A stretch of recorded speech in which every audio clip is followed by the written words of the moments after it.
imagination run wild, until Pete's patience wore thin.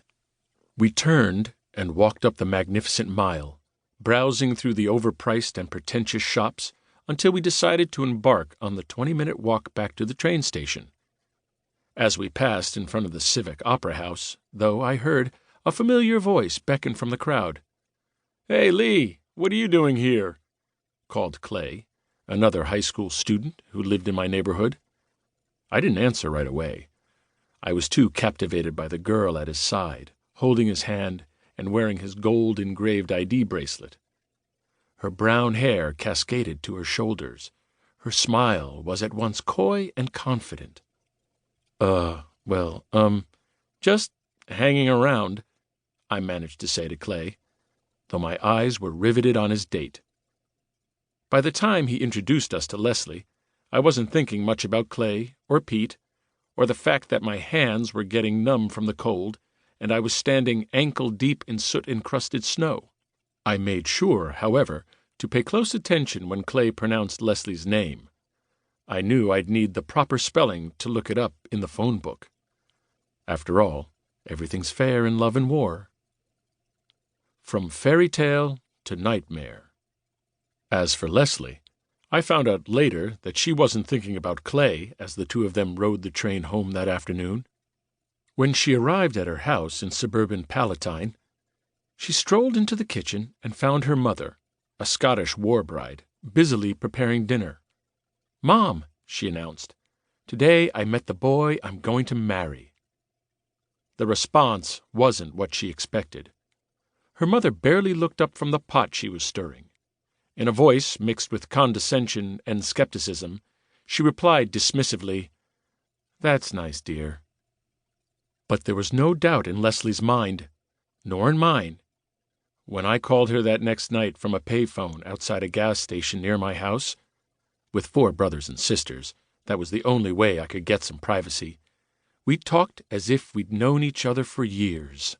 People like to debate whether there's such a thing as love at first sight. For us, the issue had been settled once and for all. Leslie and I dated almost continuously throughout high school, and when I went off to study journalism at the University of Missouri, she moved there so we could be close to each other. We got married when I was 20, and she was 19. After I graduated, we moved to Chicago, where my lifelong dream of becoming a reporter at the Chicago Tribune was realized. Leslie, meanwhile, began her career at a savings and loan association across the street from my newspaper office. We lived a fairy tale life. We enjoyed the exhilaration and challenge of climbing the corporate ladder while residing in an exciting upscale neighborhood.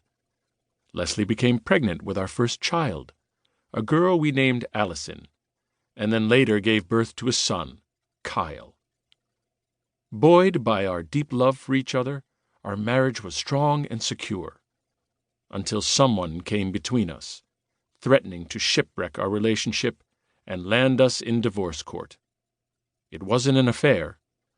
It wasn't the resurfacing of an old flame. Instead, the someone who nearly capsized our marriage was none other than God Himself. At least, that's who I blamed at the time. Ironically, it was faith in Jesus Christ, which most couples credit for contributing to the strength of their marriage, that very nearly destroyed our relationship and split us apart forever. All because of a spiritual mismatch. A marriage without God. I can describe God's role in our courtship and early marriage in one sentence. He just wasn't on our radar screen. In other words, he was irrelevant. Personally, I considered myself an atheist. I had rejected the idea of God after being taught in high school that Darwin's theory of evolution explained the origin and development of life. I figured Darwin had put God out of a job. Freed of accountability, I decided to live purely for myself and my own pursuit of pleasure. As for Christians, I tended to dismiss them as naive and uncritical thinkers who needed a crutch of an imaginary deity to get them through life. Leslie, on the other hand, would probably have considered herself an agnostic. While I tended to react with antagonism toward people of faith, she was more in